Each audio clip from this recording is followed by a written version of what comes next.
अऊज़ुबिल्लाहिमिनश्शैतानिर्रजीम बिस्मिल्लाहिर्रहमानिर्रहीम। अज़ीज़ तलबा व तालिबात, अस्सलामु अलैकुम वरहमतुल्लाहि वबरकातुहू।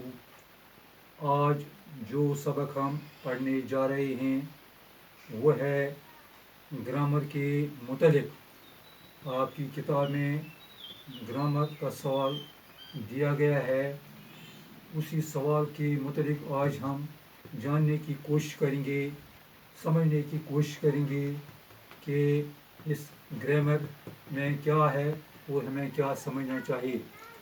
तो ये है सिफ़त ज़ाती। सिफ़त ज़ाती से क्या मुराद है या सिफ़त ज़ाती किससे कहते हैं, ये हमको जानना चाहिए। तो मैं आपको अपनी तरफ से थोड़ी बहुत कोशिश करूँगा और आप भी इसको समझने की कोशिश करेंगे। सिफ़त ज़ाती ये सिफ़त, ये वो सिफ़त है जिसमें किसी की ज़ाती हालत, किसी की ज़ाती कैफ़ियत या फ़ज़ीलत बयान की जाती है। किसी इंसान की ज़ाती फ़ज़ीलत यानी इंसान कैसा है या इसकी हालत कैसी है, इसकी कैफ़ियत कैसी है, इसी को सिफ़त ज़ाती कहा जाता है। यानी सिफ़त ज़ाती इंसान के या किसी चीज़ के ज़ाती हालत या कैफ़ियत को कहते हैं। मिसाल के तौर पर हम मिसाल देते हैं, हम कहते हैं सुर्ख फूल। सुर्ख फूल हम कहते हैं, यानी लाल गुलाब फूल चीज़ है और सुर्ख इसकी हालत है, इसकी कैफ़ियत है। इसी तरह से वसी मैदान, मैदान है लेकिन वसी है, तो वसी जो है ये इसकी कैफ़ियत को, इसकी फ़ज़ीलत को बयान करता है। इस तरह से सुर्ख और वसी जो हैं ये सिफ़त ज़ाती हैं, यानी ये इन चीज़ों के फ़ज़ीलत या कैफ़ियत को ज़ाहिर करते हैं। तो अब सिफ़त ज़ाती जो है ये आपकी समझ में आया कि सिफ़त ज़ाती किसे कहते हैं। तो इसके बाद सिफ़त ज़ाती की कुछ किस्में बताई गई हैं। नंबर 1 है तफ़सील नफ़सी। तफ़सील नफ़सी, दूसरा है तफ़सील बाज़ और तीसरा है तफ़सील कुल। ये भी हम जानने की कोशिश करेंगे कि तफ़सील नफ़सी क्या होता है, तफ़सील बाज़ क्या होता है और तफ़सील कुल क्या होता है। तो प्यारे बच्चों, तफ़सील नफ़्स, ये तफ़सील नफ़्स जो है ये सिर्फ़ किसी एक इंसान की ज़ाती सिफ़त होती है, इसको किसी के साथ मुकाबला नहीं होता है, यानी ये बेमुकाबला होता है। तफ़सील नफ़सी ये सिर्फ अपने ही लिए होता है। तो यानी ये सिफ़त का वो दर्जा है जिसमें किसी की ज़ाती कैफ़ियत या हालत बिला मुकाबला ज़ाहिर हो। इसमें बिला मुकाबला किसी की हालत ज़ाहिर की जाती है, तो इसी को तफ़सील नफ़सी कहते हैं। मसलन आमद नेक है वगैरह। इसी तरह से तफ़सील बाज़ जो है, इसकी दूसरी कस्म जो है तफ़सील बाज़, ये तफ़सील बाज़ सिफ़त का वो दर्जा है जिसमें एक चीज़ को दूसरे चीज़ पर तरजीह दी जाती है।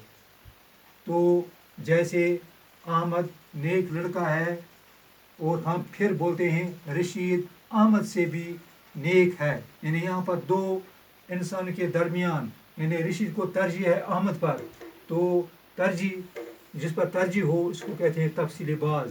यानी तफ़सील बाज़ सिफ़त का वो दर्जा है जिस पर किसी एक चीज़ को दूसरे चीज़ पर तरजीह दी जाए।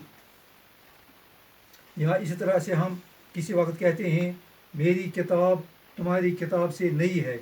यहाँ पर दो चीज़ों का मुकाबला है, यहाँ पर तुम्हारी किताब को मेरी किताब पर तरजीह है। तो तीसरा जो इसका हिस्सा है या तीसरी कस्म जो है वो है तफ़सील कुल।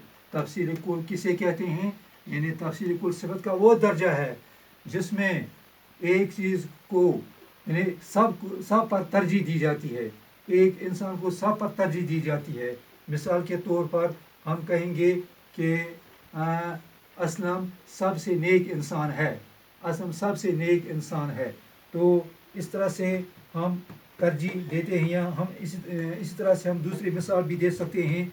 मिसाल के तौर पर बहरुल अलकायल सब समंदरों से गहरा है, तमाम समंदरों से गहरा है, यानी इस पर हर एक पर तरजीह दी जाती है। तो तफसील कुल में क्या होता है, इसमें सब चीज़ पर तरजीह दी जाती है।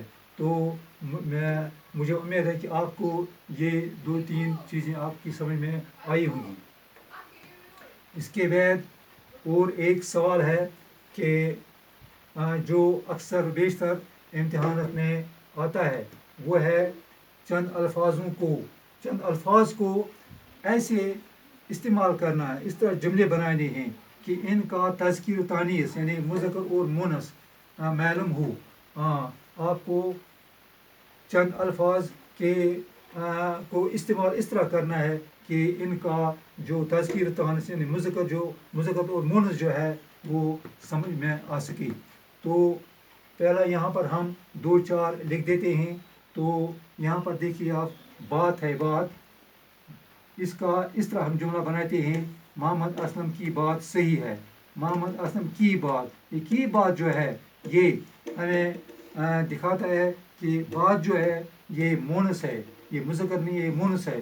ये यूँ तो लफ्ज़ है, लेकिन इसमें जब हम इसको इस्तेमाल में लाते हैं, जब हम इसका जुमला बनाते हैं, तो हम देखते हैं कि बात जो है ये मुअन्नस में इस्तेमाल की गई है। इसी तरह से और एक है तार। मुंशी जी को तार नहीं आया। तो जब हम इसको जुमला बनाते हैं, तो जुमला पढ़ने के बाद खुद हमारी समझ में ये चीज़ आता है कि तार जो है ये मुज़क्कर है, ये मुअन्नस नहीं है।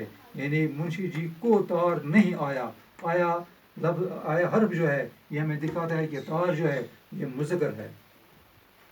तो इसी तरह से और एक लफ्ज़ है दौलत है। दौलत एक लफ्ज़ है, इसको भी ऐसे इस्तेमाल करना है कि इसका मुज़क्कर और मुअन्नस वाज़िह हो जाए। दौलत फना होने वाली शाई है, होने वाली शाई है। वाली जो है ये हमें दिखाती है कि दौलत जो है ये मुअन्नस है, ये मुज़क्कर नहीं है। दौलत फना होने वाली शाई है, यानी ये मुअन्नस है। इसी तरह से और एक लफ्ज़ है चाँद। चाँद निकला, चाँद निकला। अगर हम कहेंगे चाँद निकली, नहीं, ये गलत है। चाँद निकला सही है, दुरुस्त है। लिहाजा जो निकला है इससे पता चलता है कि चाँद जो है ये मुज़क्कर है, ये मुअन्नस नहीं है। इसी तरह से और एक लफ्ज़ है इनाम। उसको अच्छा खासा इनाम मिला, यानी ये मुज़क्कर है, क्योंकि उसको अच्छा खासा इनाम मिला जो है ये हमें दिखाता है कि इनाम जो है जब इसका जुमला बनाते हैं तो ये मुज़क्कर साबित होता है। तो प्यारे बच्चों, इस तरह हमने आज 2 सवालात यहाँ पर समझने की कोशिश की। तो ये हमें फिर भी हमें इन पर गौर फिक्र करना चाहिए कि सिफ़त ज़ाती किसे कहते हैं, इसकी कितनी किस्में हैं, या चंद अल्फाज ऐसे होते हैं जो देखने में तो मुअन्नस है, मुज़क्कर है, लेकिन जब हम इनके जुमले बनाते हैं तो हमें पूरा मालूम होता है कि ये मुज़क्कर है या मुअन्नस है। तो प्यारे बच्चों, आखिर पर मैं आपके लिए चंद सवालात इधर रखता हूँ। तो आप घर में बैठकर इन सवालों को हल करने की कोशिश करें। नंबर 1 है सिफ़त ज़ाती किसे कहते हैं, सिफ़त ज़ाती किसे कहते हैं। नंबर 2 है तफसीली बाज़ किसे कहते हैं। नंबर 3 है इस्तेमाल करो ताकि मुज़क्कर मुअन्नस वाज़िह हो। किताब, रुमाल, घर, मस्जिद, ज़मीन। मैं फिर पढ़ूँगा। ये सवालात हैं। सवाल नंबर 1 है सिफ़त ज़ाती किसे कहते हैं, यानी सिफ़त ज़ाती क्या होता है, ये आपने समझा भी है और आप इसको आसानी से लिख सकते हैं। नंबर 2 है तफसीली बाज़ किसे कहते हैं। तफसीली बाज़ किसे कहते हैं ये भी हमने पढ़ा और हम इसका जवाब आसानी से लिख सकते हैं। नंबर 3 इस्तेमाल करो ताकि मुज़क्कर मुअन्नस यानी तज़कीर व तानीस वाज़िह हो। किताब, रुमाल, घर, मस्जिद, ज़मीन। ये अल्फाज हम इस तरह इस्तेमाल कर सकते हैं कि हम कहते हैं कि آمد کی بات، یہ آمد کی کتاب ہے، یا یہ میرا رومال ہے، یا یہ گھر بہت اچھا ہے، یا مسجد بڑی ہے، زمین کی شکل گول ہے. اس طرح سے ہم اور بہت سارے الفاظ کی مذکر مونت بتا سکتے ہیں جملہ بنانے کے بعد. تو مجھے امید ہے کہ آپ کو آج کا جو یہ سبق ہے آپ کو اچھی طرح سے ذہن نشین ہوا ہوگا. تو امید رکھیں گے کہ انشاءاللہ الرحمن آپ گھر میں بھی پوری محنت کریں گے تاکہ جو یہ ایام ہیں، جو یہ دن ہیں، یہ خدا نخواستہ ضائع نہیں ہو جائیں گے. تو میں اسی کے ساتھ آپ سے اجازت لیتا ہوں. خدا حافظ. السلام علیکم.